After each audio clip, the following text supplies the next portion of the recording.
Okay, so there's two more things we want to do before we get into these.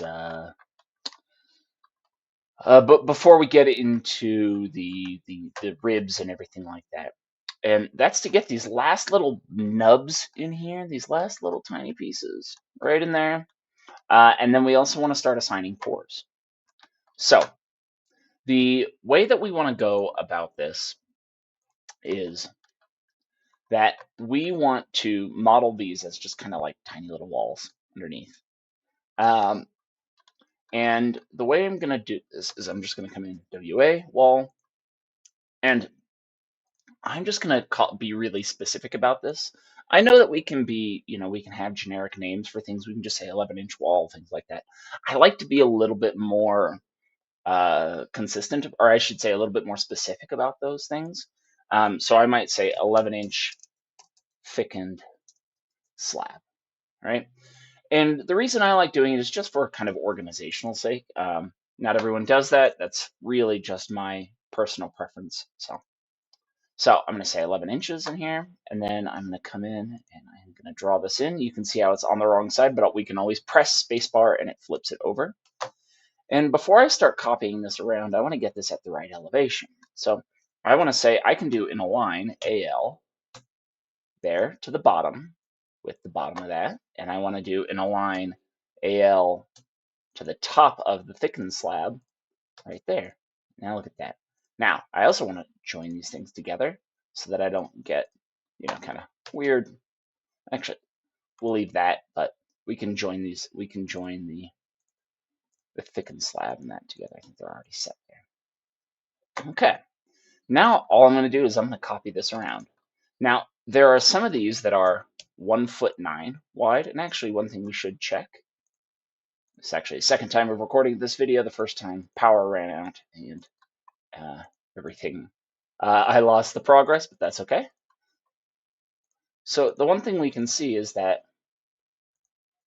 these little nubs are either 11 inches thick or 1'9" thick.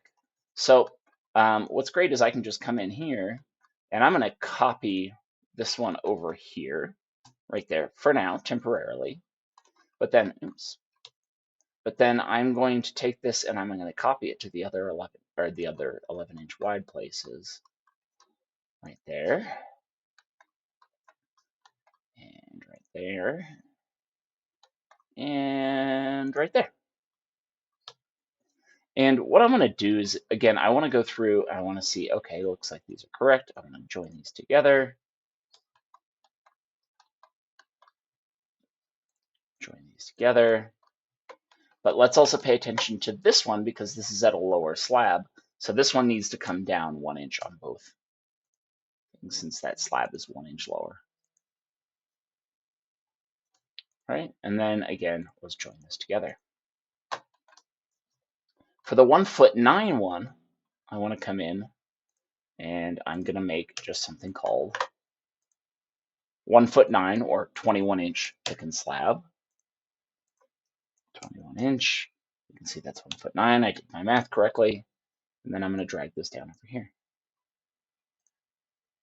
Copy, and then copy it around.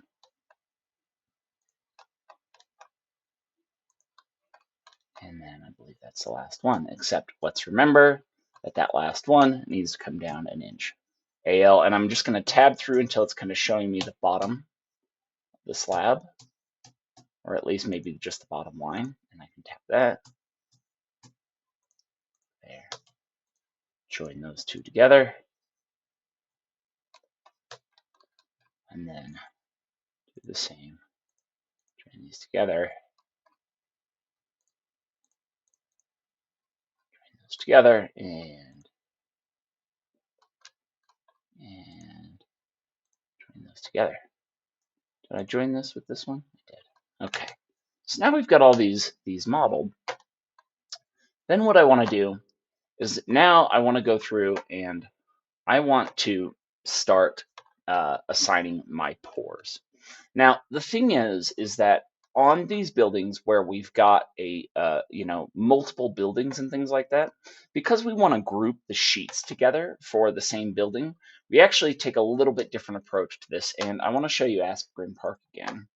What you can see is building 2 all starts with G2, even though G2 normally would be like foundation walls. Building 3 is all G3. And what we say is that the second number is what specifies what type it is. So we have grade beams and we have slabs. So grade beams are 0, 0, slabs are 0, 1. Sometimes if we have curbs, those might be on 0, 2. So let's go ahead and assign everything here. Let's make sure that we've got everything correct selected. So we want to have, we want to do grids. I believe that's it. Floors, slab edges. I think the issue might be these slab edges. Yeah. So this is a good chance for us to learn about how we assign pour parameters. So what we can do is we can come in, and I believe it's in manage, and we can say project parameters. So we can come in here and we can edit each one of these. So what happens when you're editing parameters is you need to specify what types of elements they apply to. So we've already got the parameter in here, but if we come down here to floors, we want to expand this out and we want to be able to add slab edges to that as well. Let's do the same here for this. So just to recap what I'm doing, let's cancel out of this.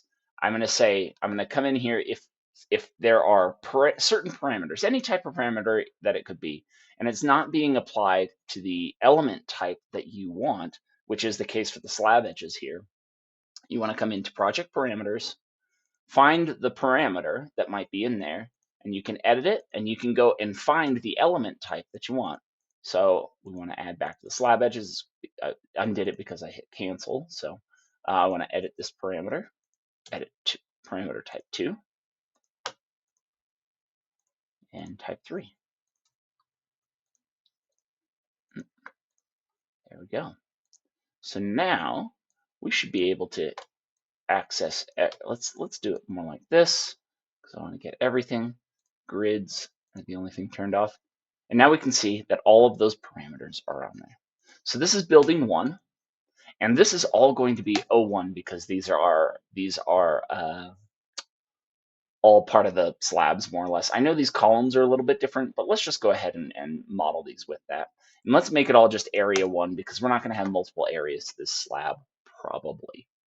So now we've assigned our parameters. We've got everything modeled, and I think we are ready to start getting into the grade beams and ribs.